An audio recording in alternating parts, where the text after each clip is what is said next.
The alien courtroom fell silent when the human smiled. Not a nervous smile. Not a desperate one.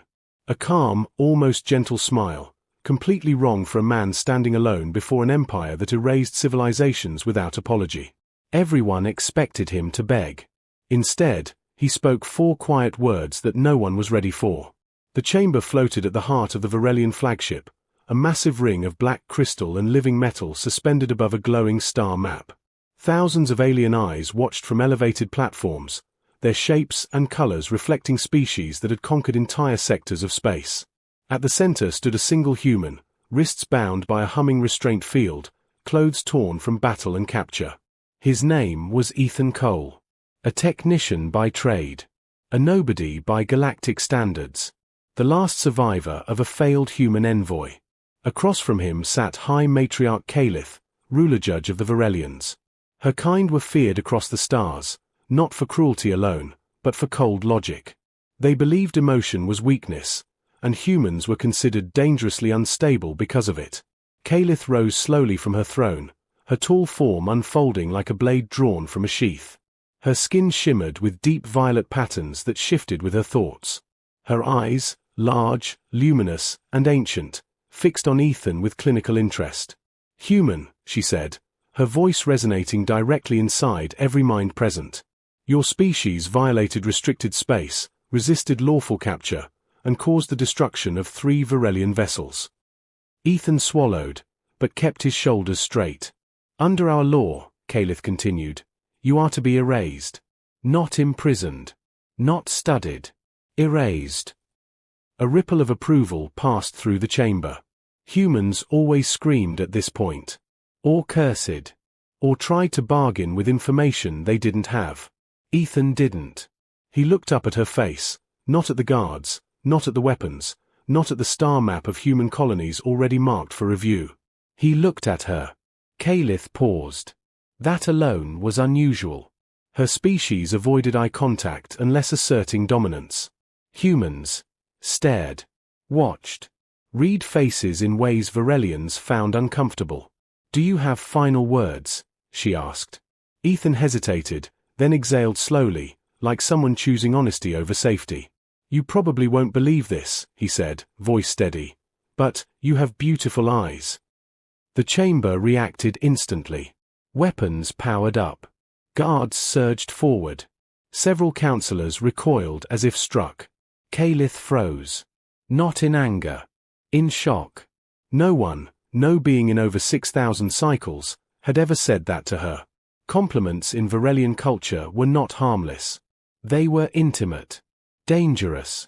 Reserved for bonded pairs or spoken moments before execution as a mockery. For a lesser being to say such a thing was unthinkable. Ethan seemed to realize what he'd done a second too late. He started, then stopped himself. "I'm sorry. That just slipped out." Kalith's eyes narrowed, their inner light pulsing erratically. "Explain," she commanded. Ethan shifted against the restraints. "Where I'm from, eyes matter. They tell stories. Yours look like you've seen stars be born and die. That's all." Silence pressed down harder than gravity. The counselors exchanged rapid neural signals. This wasn't defiance. It wasn't manipulation. It sounded sincere. Kalith felt something unfamiliar tighten in her chest. Annoyance. Curiosity. Anger. No. It was something far more dangerous. Memory. She remembered standing on the ash world of Virel Prime after her ascension, watching her people burn a rebellious moon. She remembered believing sacrifice was purity. Control was peace. And now a human, small, fragile, temporary, looked at her like she was something more than a weapon of the state.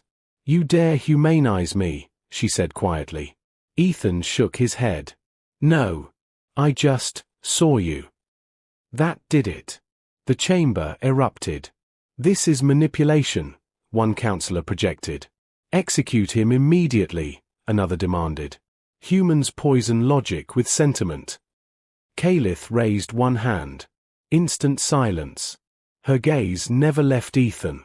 "You are aware," she said slowly, "that your species is being evaluated for containment. Perhaps extinction. Ethan nodded. Yeah. We figured. And you still chose this. She gestured vaguely toward her eyes. He gave a small, tired smile. If these are my last moments, I'd rather be honest than afraid. That was when the Varelian systems faltered. Not dramatically. Just a brief, almost imperceptible fluctuation. But Kalith noticed. So did the ship. She turned slightly, sensing something deep within the flagship's core, a resonance anomaly, unstable and growing. A problem that had been ignored because it didn't fit expected models. A problem no Varelian solution had solved. Ethan followed her gaze instinctively. That's not good, is it? You do not understand what you witness, Kalith said. He shrugged as best he could while restrained. Story of my life. Against all protocol, Kalith stepped closer to him. The guards stiffened. The council gasped. She lowered her voice so only he could hear. Human, if I spare you, it will not be mercy. Ethan met her eyes again, those impossible, beautiful, terrifying eyes. When has mercy ever changed history? He replied. Kalith straightened. Remove him, she ordered. Not to execution. The chamber erupted again. To observation. Ethan blinked. Observation sounds survivable. For now, she said. As he was led away, Kalith remained still, her thoughts racing. One careless human sentence had done what no rebellion or weapon ever had. It made her hesitate. And in a galaxy ruled by certainty, hesitation was the first crack in an empire. The observation chamber was not a cell. That fact alone unsettled Ethan. There were no energy bars, no restraints built into the walls, no humming threat fields waiting to activate. Instead, the room curved smoothly around him, softly lit by panels that adjusted to his breathing. A narrow window showed the slow drift of stars, calm and indifferent. This was not how an empire treated a species it planned to erase. Ethan sat on the edge of the platform that served as both seat and bed, hands finally free, heart still racing hours after the courtroom. He replayed the moment again and again in his mind. The silence, the way the alien ruler's eyes had changed when he spoke. Beautiful eyes. He hadn't planned it. He hadn't calculated it. It had just felt true. The door opened without a sound. Ethan turned, muscles tensing out of habit. High Matriarch Kalith entered alone. Up close, she was even more imposing. Taller than any human, her presence filled the room without effort. The shifting patterns on her skin moved slower here, like deep currents beneath ice. You are not afraid, she said. Ethan snorted softly. I am. I'm just tired of letting it decide everything.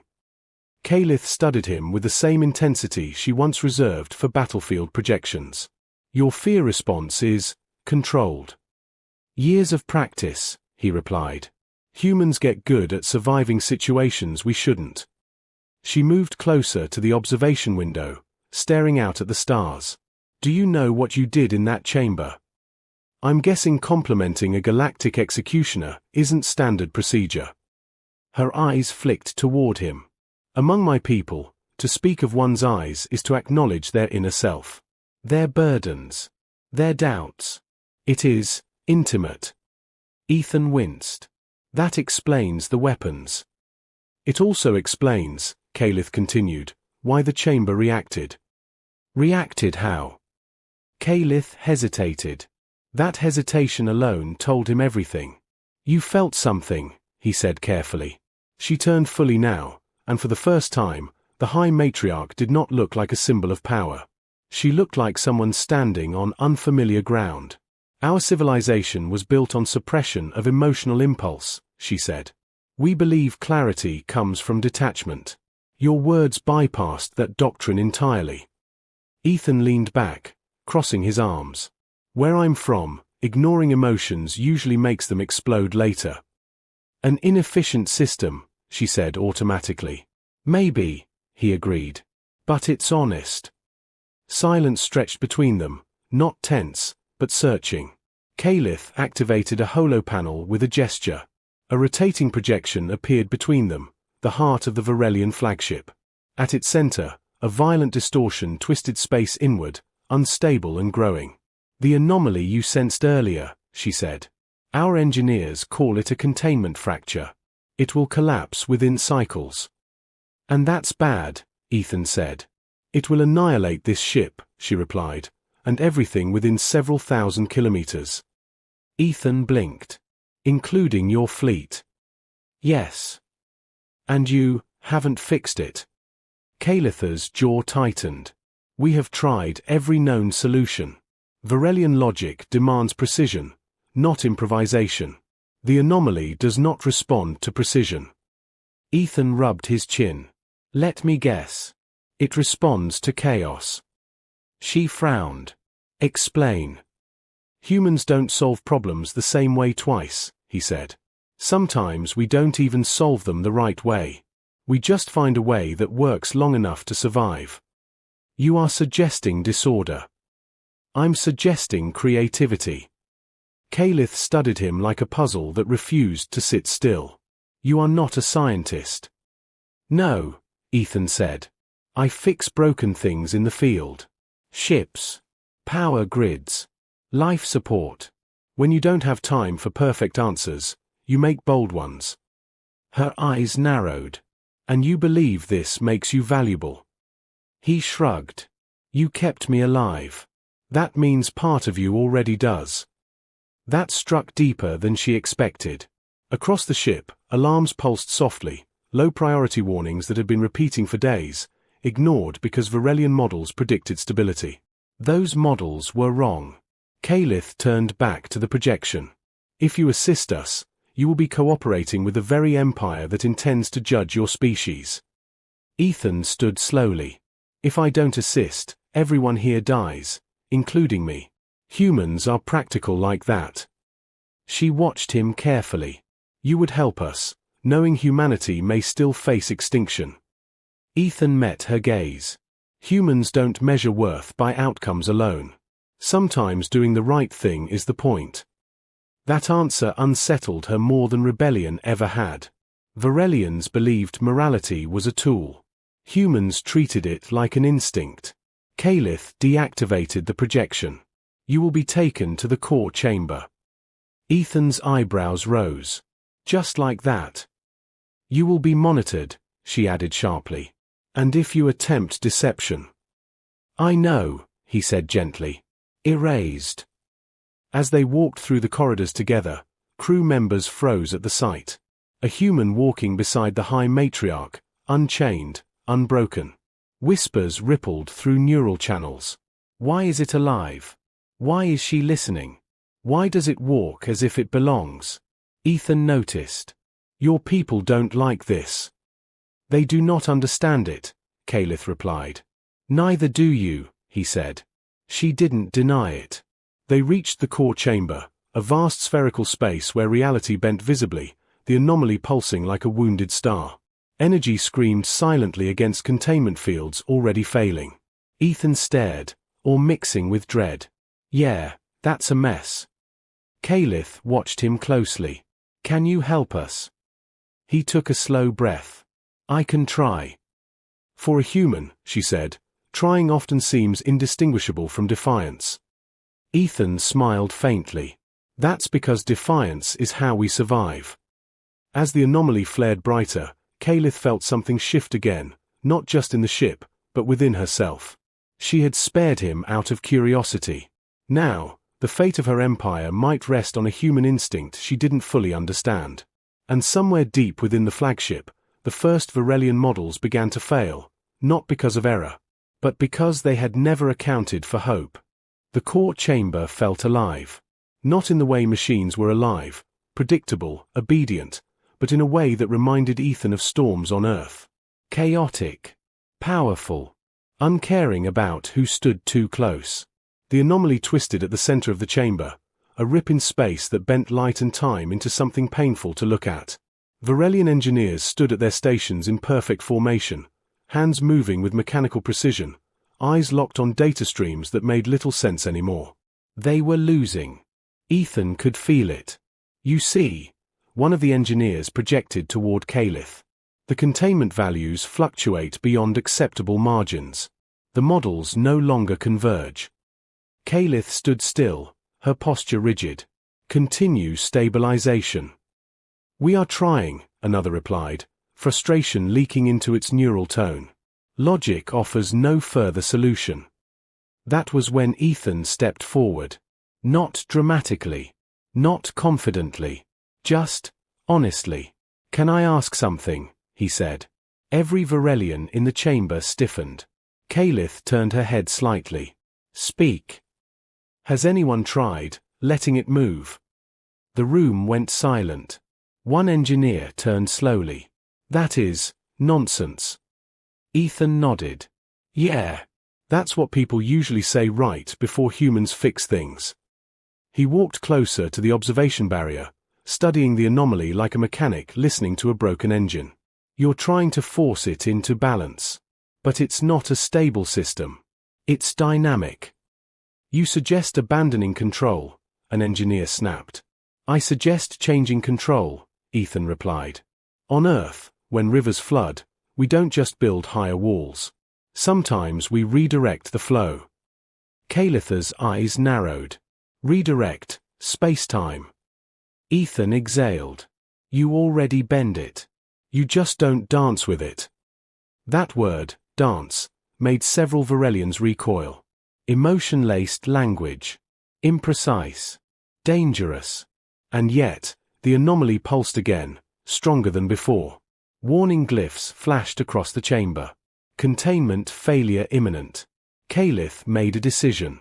Give him access, she ordered. The engineers froze. High Matriarch. That is an order. Reluctantly, they opened a secondary interface. Ethan stepped up, staring at symbols he barely understood. Okay, he muttered. This is very not user-friendly.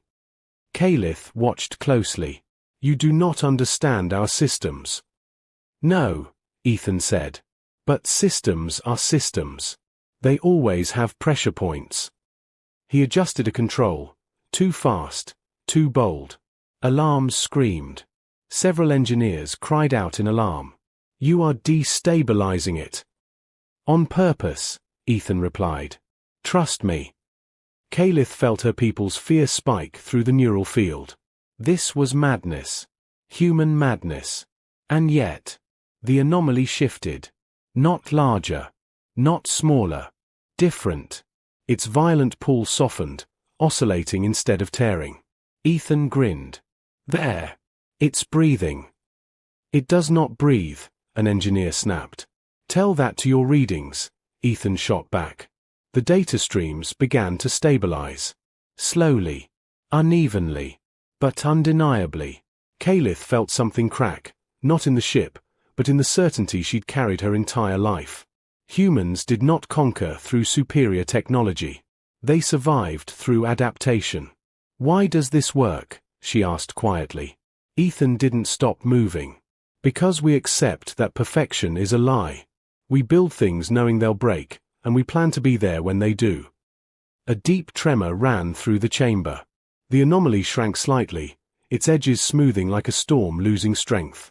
Containment holding. A stunned silence followed. One engineer finally spoke. Stability. Achieved.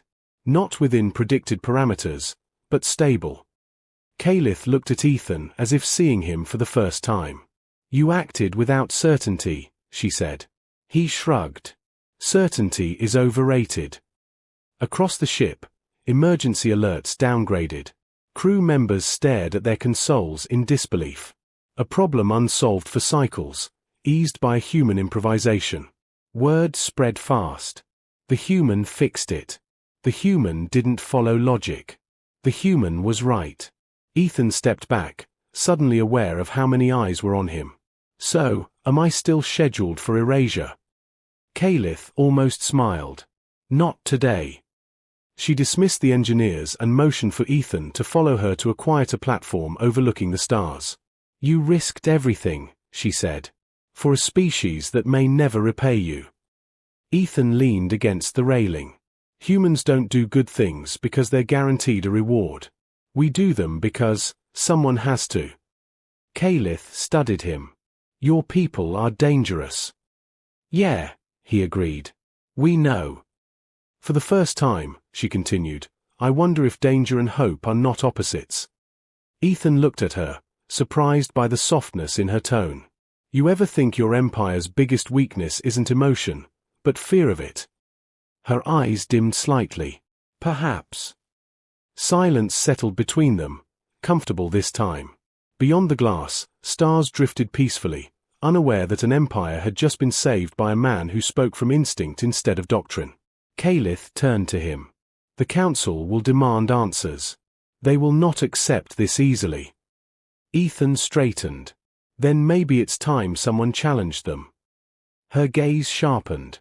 You would stand before them again. He smiled, not reckless, not mocking. Determined. If humanity's going to be judged, he said, we might as well be understood first. Calith felt it again, that strange pull that wasn't logic or emotion alone. Change. And she knew then that this human's compliment had not just stunned her. It had started something the galaxy could not ignore. The council chamber felt colder than before. Not in temperature, but in intention. Ethan stood once again at the center of Varelian power, but this time he was not bound. No restraints hummed around his wrists. No guards pressed weapons to his back. That alone unsettled the council more than any rebellion ever had. Around him, the ruling minds of the Varelian Empire watched in tense silence. Calith stood at the highest tier, her presence commanding but different now, less rigid, more aware. The anomaly crisis had been sealed from public view, but secrets never stayed hidden long in an empire built on information. The human interfered with a classified core system, one counselor projected sharply. This is grounds for immediate termination. And yet, another countered, the ship still exists. Murmurs rippled through the neural field. Calith raised her hand, and silence returned. The human acted without authorization, she said calmly. He also prevented the destruction of this flagship and every vessel docked to it. By abandoning logic, the first counselor snapped. Ethan finally spoke. By expanding it. Every eye turned to him. He took a breath. You call logic fixed. Humans call it flexible. Same tool. Different grip. You presume to lecture us, a counselor hissed. Ethan didn't flinch. I presume to explain why you're alive. That was dangerous. Calith felt the chamber teeter on the edge of violence. Enough, she said. She stepped forward, addressing the council not as a ruler, but as a witness. Our models failed, Calith continued. This human succeeded. Not through superior technology. Not through force. But through perspective. Perspective is irrelevant, a counselor argued. Power defines survival. Ethan shook his head slowly. No. Adaptation does. A projection flared to life behind him, data from the anomaly stabilization. Proof. Undeniable. Silence followed. Calith turned to Ethan. Tell them. Why did you help us? He hesitated. This was the moment that mattered. Because, he said simply, if we let fear decide who deserves to live, sooner or later, everyone loses. That phrase rippled through the council like a fault line. Several Varelians recoiled instinctively. Others leaned in. Calith felt something shift irreversibly. The council had prepared to judge humanity as a threat. Now they were forced to confront something far more dangerous. A mirror. Humans are emotional, one counselor said carefully. Unpredictable. Yes, Ethan agreed. And that's why we survive extinction-level events again and again. We don't freeze when plans fail. We change. Calith addressed the council. We pride ourselves on dominance through certainty. Yet certainty nearly destroyed us. A charged pause. The human compliment that shocked us, she continued, voice steady, was not manipulation. It was recognition. That admission stunned the chamber. You risk destabilizing the empire, a counselor warned. Calith met its gaze. Empires that cannot change deserve to fall. The words echoed like thunder. Ethan felt it then, the weight of history shifting. The council deliberated in silence, neural signals racing faster than spoken thought. Ethan waited, hands clenched, knowing humanity's fate balanced on a knife edge. Finally, the verdict came. Human Ethan Cole, the council projected as one, your actions demonstrate dangerous influence and undeniable value. Ethan exhaled. Humanity will not be erased, they continued. Not yet. Relief washed through him, but Calith knew better. This is not mercy, the council added. It is postponement. Observation. Calith turned sharply. On what terms? The council's answer was cold. The human will remain as liaison. Under your authority. He will represent his species. Ethan's heart skipped. You want me to speak for all humans? Yes.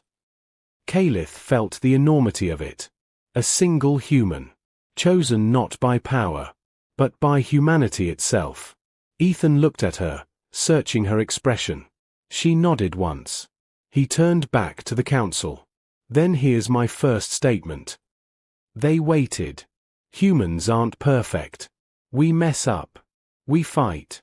We fear. But we also care. And if the galaxy wants to survive what's coming next, you'll need that. A long silence followed. Calith dismissed the council. As the chamber emptied, she stood beside Ethan, gazing at the star map, human space no longer marked for eradication. You have altered the trajectory of empires, she said quietly. Ethan smiled faintly. All because I told the truth. She looked at him, really looked. Your words cracked more than my armor, she admitted. They cracked my certainty.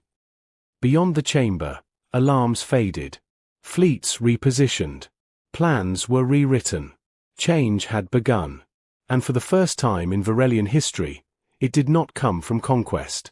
It came from a human who dared to see an enemy as a person. The galaxy noticed silence before it noticed change. Varelian war fleets, once infamous for sudden annihilation strikes, stopped advancing. Patrol routes shifted. Long-standing threat markers vanished from strategic star maps. For the first time in recorded cycles, the Empire paused, not because it was weakened, but because it was thinking. Ethan Cole stood on a balcony overlooking the flagship's interstellar chamber, watching light flow like liquid fire through engineered gravity veins. He wore no uniform, no insignia. Just a simple human jacket patched too many times to count. A symbol, whether he liked it or not. Behind him, Calith approached quietly. She had learned that humans valued the sound of footsteps, that silence could feel predatory to them. The outer councils are restless, she said. They fear uncertainty more than defeat. Ethan didn't turn. That makes us similar. She paused beside him, eyes reflecting the artificial star. Your presence has altered internal dynamics faster than projected. Give it time, he replied. Humans specialize in making people uncomfortable with the truth. Calith studied him. You were offered power. You declined rank. Declined protection. Why? Ethan smiled faintly. Because then I'd stop being human. She considered that. Among her people, power was identity. To refuse it was incomprehensible. Today, she said, a border colony broadcast a message. Ethan turned now. And? They requested human advisors, Calith said. Voluntarily. That landed harder than any applause. Ethan let out a slow breath. Guess word got around. It did, she said. They saw the anomaly footage. They saw you fail, adjust, and succeed. They saw something unfamiliar. Hope. Ethan offered. Courage, Calith corrected. The courage to act without certainty. A tremor ran through the ship, not of danger, but of transition. Systems recalibrated as new directives propagated across the Empire. Calith's gaze hardened. There will be backlash. Some will call you a contaminant.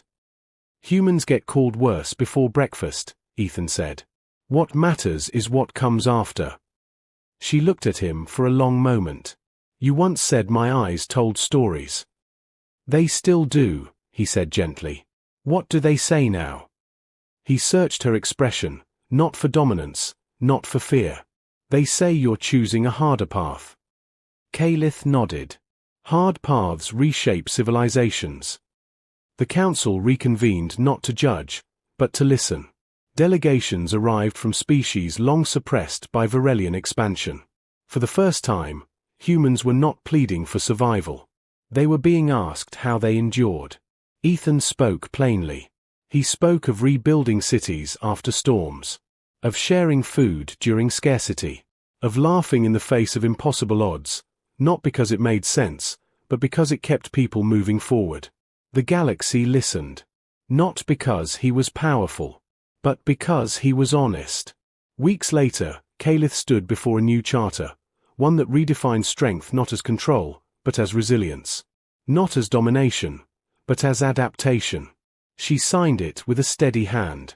The Empire would change. Slowly, painfully, irreversibly. Ethan watched the ceremony from a distance, uncomfortable with the attention. When it ended, Calith joined him. You could return to Earth, she said. Your species is no longer under threat. He considered the stars. Not yet. She raised a ridge of curiosity. There's work to do, he continued. And I think, this is where I'm needed. Calith felt something she had never permitted herself before. Trust. Then stay, she said. Not as a symbol. As a voice. He nodded. Deal. As the flagship moved into a new orbit, a message was transmitted across known space, simple, unadorned. Humanity encountered. Assessment revised. Status. Essential. Far beyond Varelian space, human colonies received the signal. There were no cheers at first. Just quiet relief. Then laughter. Then determination. Because humans had always known this truth. They didn't need to be the strongest. They didn't need to be the smartest. They only needed the courage to care when it mattered most. Calith stood beside Ethan, watching stars drift like possibilities. All this, she said softly, from a compliment. He smiled. Sometimes the smallest truths break the biggest walls. And somewhere in the vast, listening dark of the galaxy, civilizations adjusted their models, finally accounting for something they had never understood before. The human heart. Not as a weakness, but as a force.